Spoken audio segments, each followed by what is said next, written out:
Chocomucho first appearance in finals game hanggang championship title na kaya? Creamline sweeps mapuputol na ba ng CMFT? At Rondina versus Galanza habulan sa MVP title this conference. Good day! Welcome back to my channel. Bago natin yang simulan, huwag mong kalimutan mag-like, share, subscribe at i-hit mo rin ang notification bell para maging updated ka sa ating mga video. Game 1, magsisimula ng mag-initan ang bawat koponan na for the first time ay makaapak na rin sa finals game ang Flying Titans nang pinatawag dito ang HD Spikers sa Game 3 at highest output na nga ito so far ng CMFT. Dahil nga sa magiging mainit ang sagupaan ang mangyayari, ay kanya-kanya ito nagpe-prepare upang pagandaan ang kanilang makakalaban. Dahil sa muling paghaharap ng dalawang koponan na ito, ay dito nga natin makikita kung sinong club teams nga ba ang magiging kampiyon this conference. Dahil nga first time nga ito ng Titans in their history ay marahil magkakaroon pa ito ng first time jitters kung saan ay maninibago pa ang koponan sa aura ng championship game. Ngunit dahil sa palaban na sa ngayon ng bawat team ay siguradong nagkakaroon na ng patatagan ng isip ang mangyayari. Kung pagbabasihan natin ang kanilang semis round ay mas pinakita ng CCS ang kanilang pagiging compose sa laro. Marami man silang errors ay napanatili pa rin ito ang kalamangan sa kanilang kalaban. Although magagaling naman talaga ang Creamline players ay may butas pa rin itong nakikita. Dito nga susubukin ng Titans na wasakin ang depensa ng CCS dahil all players ng CMFT ay malaking threat para sa Creamline. Sila nga lang ang team na nakapag-double digits ang lahat ng starter ng koponan. Pinakita nga dito ni Coach Alin Sunurin na hindi lamang si Rondina ang gumagalaw, kundi lahat ng mga ito ay may malaking factor sa kanilang pagkapanalo.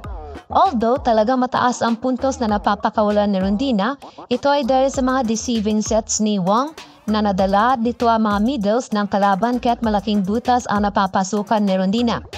Sabihin na natin natalo ng CCS ang CMFT sa unang laban nito.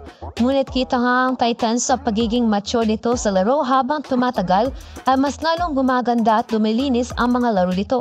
Tanging ang CCS nga lang nakatalo sa kanila sa elims round at signal naman sa semis in Game 1. Overall, maganda rin ang pinamalas ng CMFT throughout the game.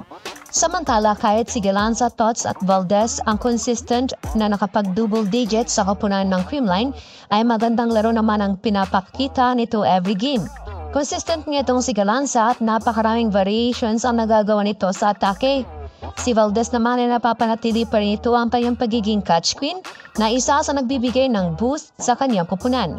At may isang Carlos pa na napakautap maglaro para sa kanyang koponan.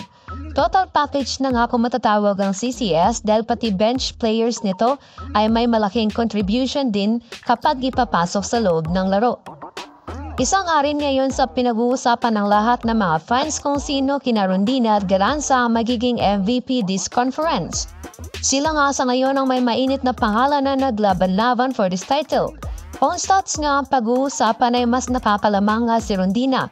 Nasa top 5 best scorer nga itong si Cici at nasa top 5 best spiker and best receiver. Samantala nakapag-ipon naman si Galanza ng 5 player of the game dahil sa ipinamalas nitong galing at husay sa laro. Nasa top 10 best spiker and best receiver nga ito at pasok din sa top 10 best scorer. Sa ngayon ay nag-aantay na lamang ang mga fans ng bawat team kung sino ang tatanghaling MVP this conference. Sa labanang ito ay paunahan na lang ng panalo ang magiging labanan ng dalawang team. Kung sino ang magiging consistent ay siya ang magwawagi. Magbobombahan ng dalawang best club team na ito bukas December 14, 2023 sa oras na 6 p.m. Huwag mong kalimutan mag-like, share, subscribe at mag-leave ng comment. I-hit mo rin ang notification bell para maging updated ka sa ating mga video.